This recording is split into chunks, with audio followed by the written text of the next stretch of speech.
Hello, my name's Michael Conneely and I'm making this short video to invite you to enroll on my 2016 webinar.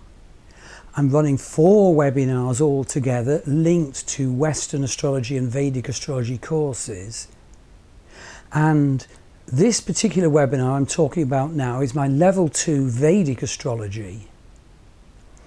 It's the study of the wonderful Nakshatras, the lunar signs of Vedic astrology. The webinars will be 1.5 hours each weekly from the first week of February 2016 to the first week of November. And they link to a written course. You don't have to do the written course, but if you want to do it at the same time as the webinars, that's great. Or if you want to do it after the webinars, that's really good too. And the webinars can keep one going through a lengthy written course. And there's a very lively and supportive Facebook group. Okay, what are the Nakshatras? Well, to my mind, they're a supremely beautiful and powerful astrology system. They're deeply ancient, their origin is lost in time. And the way I'm going to teach it is for the first 27 webinars, we'll study one nakshatra a week. How wonderful to focus on the magical, divine, but also novelistic and even warts and all characteristics of each lunar sign. What I've said is not quite true, because the very first webinar will actually introduce you to the nakshatra analysis criteria, the framework, just very, very simply. And of course, we develop that framework in much greater depths as we look at each nakshatra.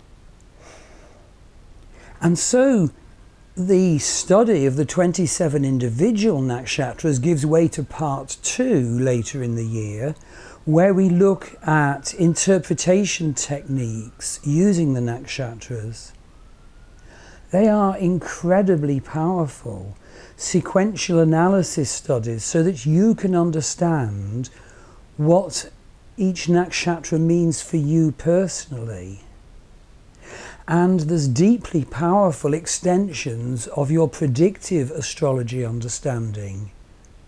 For example, when a planet is transiting, or when you're in a Vedic astrology predictive period, a dasha or a bhukti sub-period, looking at which nakshatras the planet involved rules gives tremendous extra understanding to predictive astrology.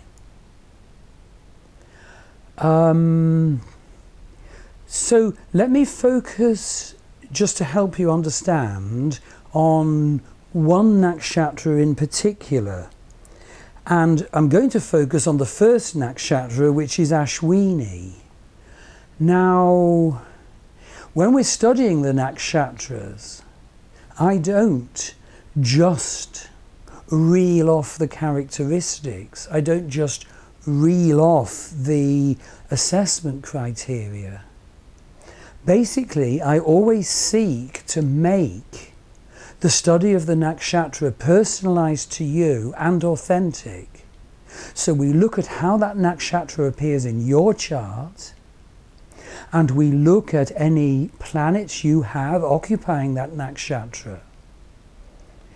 And we can make it healing and empowering. For example, we can use this great and ancient perception to understand particular life scripts, and then we can use contemporary healing and empowerment techniques to work through those life scripts to make it not only authentic to you, but also healing and empowering. As an aid to understanding, we pretty always in the webinars so far use art. And so you can draw, only in 5 minutes, and everybody draws, maybe how that nakshatra energy seems to them. And then we look at each other's drawings and we share them in the Facebook group. It is amazing how the task of having to do a quick sketch can make an astrological aspect live. It's amazing the insight it gives as to how it lives for you personally. And also, we use things like inner child work. I'll be coming to that, for example, in Ashwini in a moment. And we use psychosynthesis. So it isn't just a legalized, almost ranting of characteristics and rules. It's novelistic, it's textbook, it's healing and empowering, and it's authentic. And I'm very proud of the teaching method that has grown up in my courses so far. Okay, to turn to Ashwini, well, first of all, the myth, and myth is always like a very important understanding in both Western and Vedic astrology.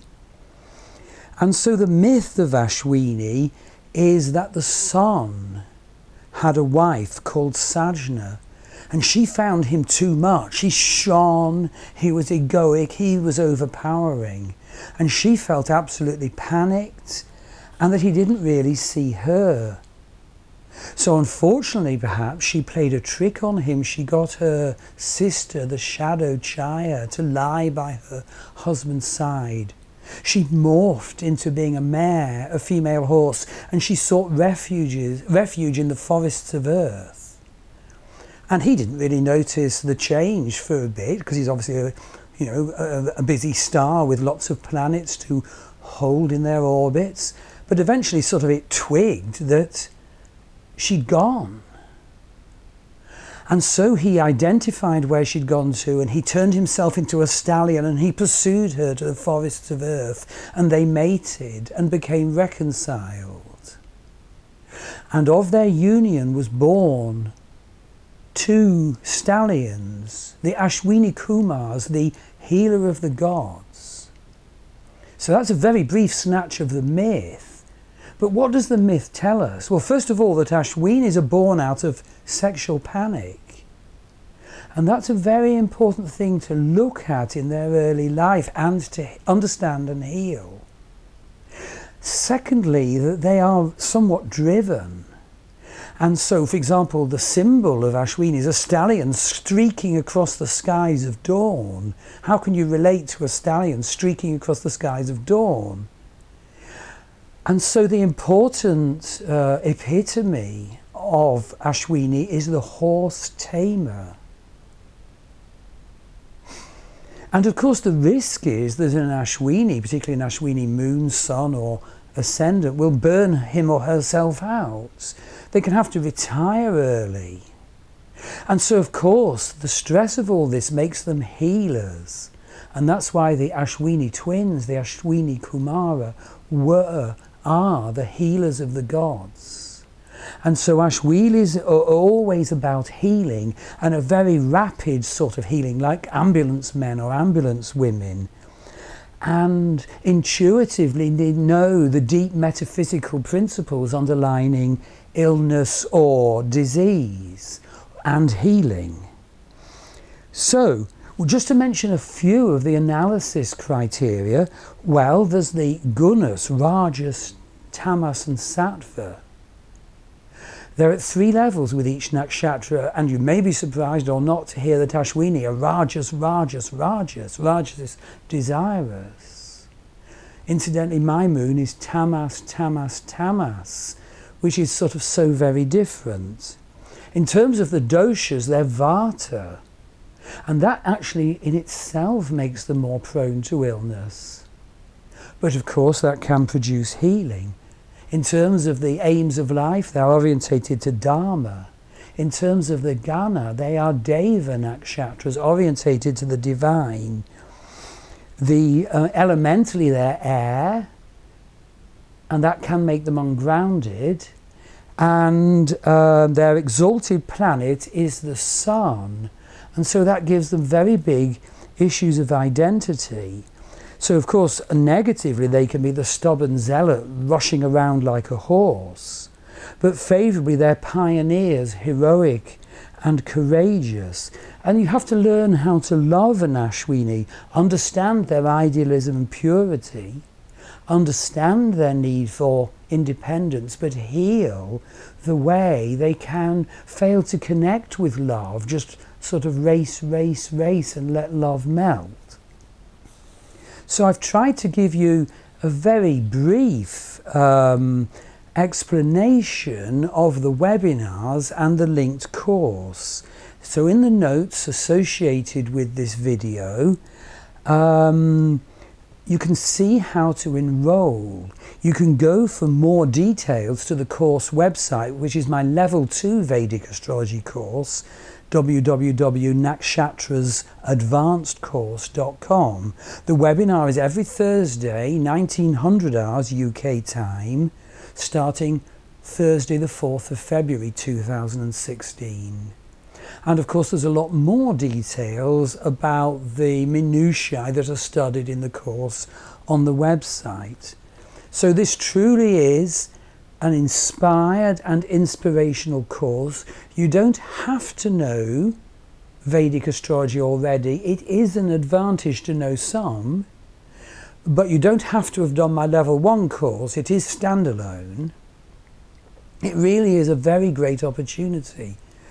And there's a wonderful group of students already working in the course, sharing their work. I give a lot of time and attention to the piece of work each student does. So I hope you've enjoyed this brief video invitation to the Level 2 Vedic Astrology course, and I hope you'll want to enroll. Thank you very much.